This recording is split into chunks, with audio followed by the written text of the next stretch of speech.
কিরে, কেন ডাকলি? ইবলিশ ভাইয়া, এসেছো? তুই ডাকলে কি না এসে পারি? কি জন্য ডেকেছিস জলদি বল, অনেক কাজ আছে। তুমি না আচার খাবে বলেছিলে? তোদেরটা বাদ দিয়ে আমারটাই খেতে চাচ্ছিস? ঠিক আছে, নে ধর।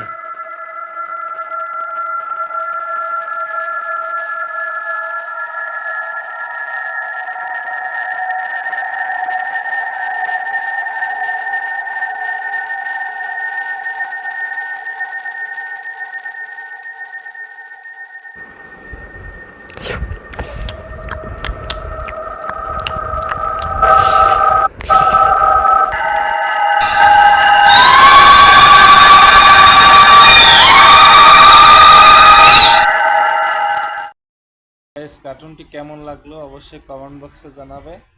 আর এরকম নতুন নতুন কার্টুন পেতে উৎসাহ দিবে। আর কার্টুনটা আমি আসলে বানাইছি ফানি করেই, কিন্তু সত্যি এরকম ঘটনা বাংলাদেশে অ্যাভেলেবেল হচ্ছে। তো তোমরা অবশ্যই সাপোর্ট করবে, সাবস্ক্রাইব করবে চ্যানেলটা এবং লাইক কমেন্ট শেয়ার করে দিবে।